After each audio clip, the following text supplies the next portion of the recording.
Petroleum ഡീലർമാരുടെ credit പരിധി കമ്പനികൾ കുറച്ചു.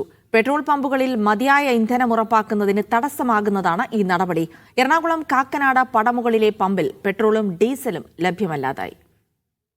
Hindustan Petroleum, Indian Oil, Bharat Petroleum എന്നീ പൊതുമേഖലാ എണ്ണ കമ്പനികളാണ് ഡീലർമാരുടെ ക്രെഡിറ്റ് ലിമിറ്റ് വെട്ടിക്കുറച്ചത്. നിശ്ചിത തുകയ്ക്ക് ഇന്ധനം വാങ്ങിയാൽ അനുവദിക്കുന്ന ക്രെഡിറ്റിന്റെ പരിധി ഗണ്യമായി വെട്ടിക്കുറച്ചു. ഇതോടെ ഇന്ധനം വാങ്ങാനായി കൂടുതൽ പണം മുടക്കാൻ ഡീലർമാർ നിർബന്ധിതരായി.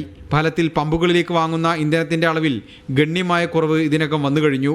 ഒരു മാക്രോ ലെവലിൽ വേണം ഇതിനെ നമ്മൾ ടേക്കപ്പ് ചെയ്യാനായിട്ട്.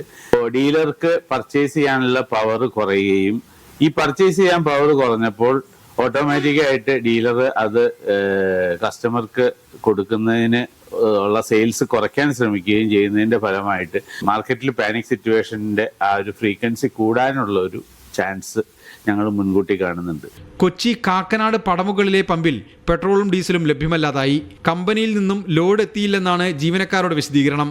CNG മാത്രമാണ് ഈ പമ്പിൽ ലഭ്യമായിട്ടുള്ളത്. എനിക്കൊന്ന് റേറ്റും കൂടാൻ ചാൻസ് കാണുന്നുണ്ട് ഇതിന് പോയാൽ. ഗവൺമെന്റ് എല്ലാത്തിനും പരിഹാരം ഉണ്ടാക്കുന്നൊക്കെ പറയുന്നുണ്ട്, കാണാം. പാചകവാതക വിതരണത്തിൽ നിയന്ത്രണം ഏർപ്പെടുത്തിയതിന് പിറകെ പെട്രോൾ പമ്പുകളിലും നിയന്ത്രണം വരികയാണ്. സിബി ജോസഫിനൊപ്പം MK ഷുക്കൂർ, മീഡിയ 1 കൊച്ചി.